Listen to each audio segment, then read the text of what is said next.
Well, Tom, let's start with you. You played for Eddie Hickey and then Al McGuire, is that right? Yes. What was it like when you first met Al McGuire? Well, Tell the truth. it was like trying to relate to somebody that just got off a spaceship from Mars. compared to Eddie Hickey. And I mean, it was just a tremendous difference. Hickey was sort of the old-fashioned, I'd say Adolph Rupp kind of a guy, very methodical, exacting, demanding, precise, disciplined, and McGuire was just a different character altogether. I still haven't figured him out, but I loved him. What was he like in the locker room at halftime? Well, I'll defer to some of these guys, but I mean, he could be anywhere from crazy to, subdued, and you just didn't know what you're going to get from him. I mean, he was, but usually animated. He was usually animated in the locker room at halftime. Joe, what was he like when you played for him? It was interesting.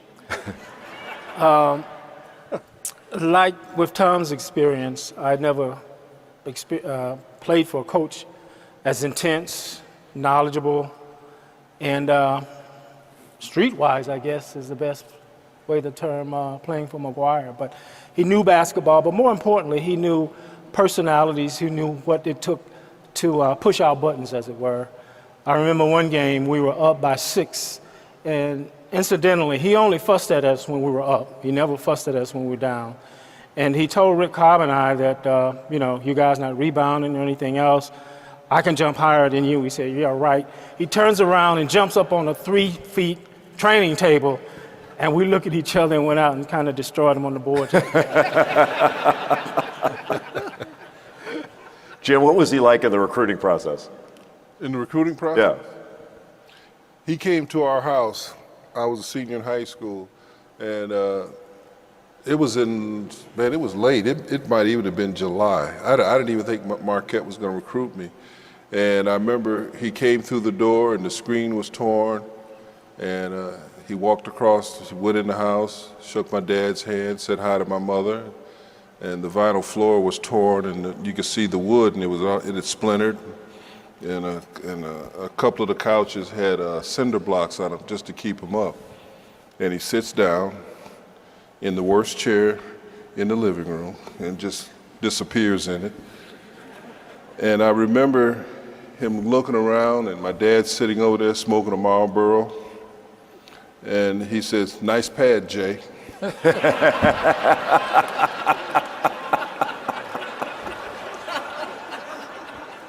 And I should have known then.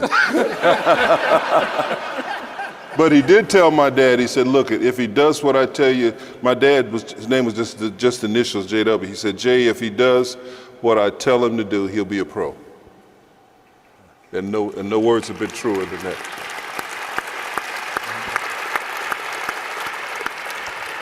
Well, I watched you play with the Lakers. You would have been a pro anyway. You would have been a pro anywhere you went. Who else recruited you, Jim? Like, what did your decision come down? John Bennington, Michigan State. I had already verbal to Michigan State. And he had known Hank from St. Louis. They were all St. Louis guys from the old St. Louis teams. And Mr. Bennington came in, and I committed because the first time I had a filet mignon, that's a steak. Yeah. And it's the first time I ever had one of those was in the cafeteria at Michigan State. And so I ate 4 or 5 of those, and then they said, let's go play. So I played with Matthew H., some older guys, and Ralph Simpson. And Ralph and I became good friends, so I committed. But then that summer, Mr. Bennington died. He had a heart attack playing racquetball. And so they let me out of the agreement, and that's when Al came because I know I wasn't first on his list, and then they came, and then I decided to go to Marquette. That's great. Now, I'm sure most of you know, because I was just told that Bo Ellis is the only Marquette player to play in 2 Final Four teams. And the reason I know that is Bo Ellis just told me that. Wait. He told me that when I got here, then he told me that backstage, and then he told me that when we walked out here. So I wanted to make sure I got that in. Oh, you misunderstand me, Jay. And everybody like to refer to that, but I was the only Marquette player ever to play in 2 national championship games. I guess. See, we wasn't just happy getting to the Final Four. We wanted to be one of the last 2 standing. So I just wanted to clarify. I'm sorry, but go ahead. Not at all. Not at all. All right, well, the 1974 Marquette Warriors went to the national championship game. The 77 Marquette Warriors won it all in the Omni against North Carolina. Which of the teams was better? I would say probably the 74 team, because they had myself on one wing, Earl Tatum. Both of them had yourself. Well, wait. On the 74, we had Maurice Lucas in the middle. I was on one wing. Lloyd Walton and Marcus Washington were the 2 guards, and Earl Tatum was on the other side. Wow. And I think that team was loaded. How great of a player was Maurice Lucas?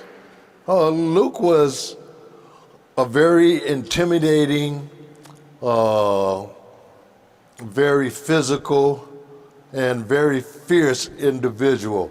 Not very athletic. He didn't dunk a whole lot, but he could shoot it. And then 2, Coach made Luke mad. Coach told Luke he wasn't ready for the NBA. And Luke took that personal, and he was on the road to prove Coach wrong. But Luke was an unbelievable player. He could shoot it, but he was physical and very intimidating. And when I first got to Marquette, Luke was as skinny as I was, and the both of us on the back line. But he grew into be the enforcer that he was. But he was always very physical, and he didn't mind taking another person's head off. And actually, that filtered into my game too. I just was maybe 20 pounds lighter. What was your relationship like with Coach McGuire? I had a very good relationship with Coach. And like Jimmy, Coach came in for me late. I was still taking trips. I took 13 visits when I was in high school. 13 visits? I took 13. I took some as a sophomore, some as a junior. And Marquette came to get me late. And I hadn't decided, where I wanted to go to school. And what happened is Larry McNeil decided to leave to go to the pros. So Lloyd Walton had set out that year. He was at Mobley Junior College, and Lloyd went to Hank and Al and said, we need to go to Chicago to see Bo Ellis. So what does Lloyd do? He goes, gets Jim Chones and Maurice Lucas, and they come to my house in Inglewood in Chicago to see me, spend some time. And after I sat down and talked to them, it was a done deal. And then once Coach came in, he just swept it away. And I want to tell this real quick. A lot of people ask me, why did I choose Marquette for all the different schools that was on me? When Coach came to my house and he got involved, he told my mother that the most important thing to him was that I get a degree from Marquette University. And he told her, we're going to pay for your son's education as long as it takes him to get. And all of these other coaches are telling me how good I was and what I'm going to do for their program. They didn't have to tell me that. I knew how good I was. But when he told me how important it was that I got a degree from Marquette, because I didn't think much about it, that's what sold me on that man. And he cared more about me than just as a basketball player, but as a student athlete.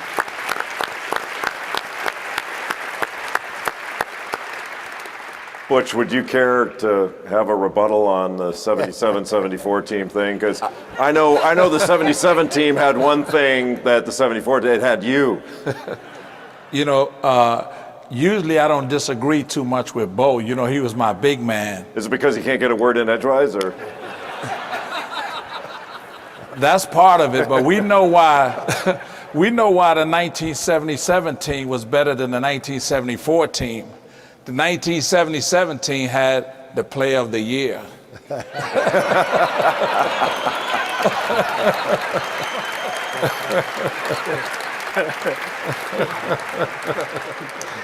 Now, what did Coach Al do to get you to Marquette? You know, in my case, it was a little different because he wasn't as involved in my recruitment. You know, it was more Rick Majerus. And I remember when I got to Marquette, I would always make fun of me because I would, you know, we would be at some different activities, and he was always saying, "This guy's a great player. This guy's a great player." And I would ask him, like, "How do you know I'm so good if you never seen me play?" He said, "If you're the best player in New York City, you're the best player in the country." So that's how I got to know Al from that situation there.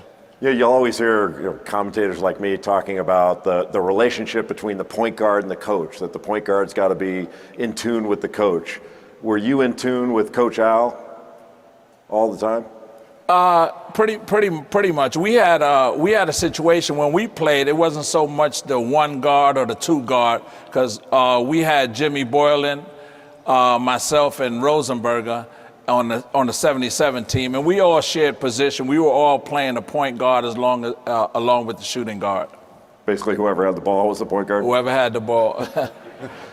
When you look back at your time at Marquette and what it means to be a Marquette Warrior, what do you think of now? I'd like each one of you to answer that. Tom, why don't you start? What does it mean to you? To be a Warrior? Yeah. We were very proud to be Warriors, and many of us, I would say many of us were not happy when the team stopped being Warriors, but we still are.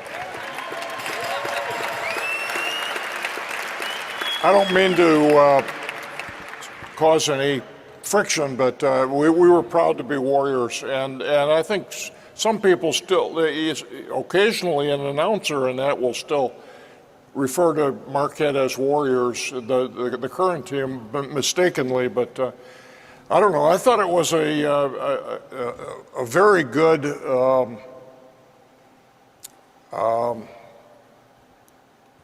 Well, just a mascot. I didn't mean to get into that as much. No, it was a very good representation of what we were supposed to be about. Yeah. We were supposed to fight and for a good cause and to try hard, and so it was a noble representation, I think, of what we were all about. But when you think of Marquette basketball, Joe, what is Marquette basketball, and having played here and having carried that forward all these years, what does it mean to you now? Well, when I came in '66, Al had only been in the job for a couple of years. And when I first heard about Marquette, I didn't know Marquette from a hole in the wall because they didn't have that reputation or that lineage as a basketball program. What Al instilled in us was the fact that he knew that what he had in mind by recruiting us was that he was building a program. And here it is, 40 years later, if you look in this crowd, basically what we started as a small unit of players became what this crowd is about, Marquette family. And Al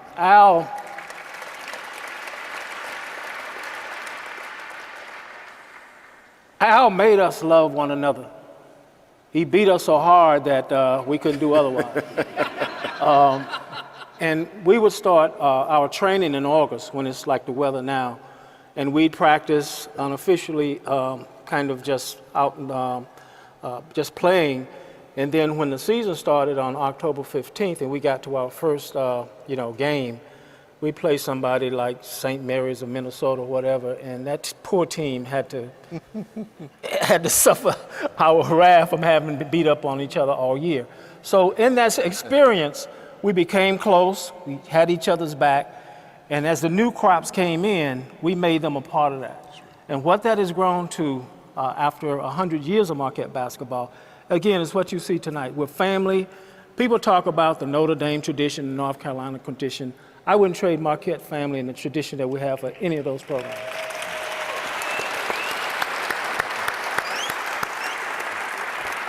Well, I don't think it can be said any better than Joe Thomas just said it, but I can't end this without asking about the uniforms. That you guys wore the coolest uniforms back in the day, and now a lot of teams have alternative uniforms. They're all over the place, but I remember Marquette being the first. Like, what was it like as a player to have all those different looks, and some of them a little funky?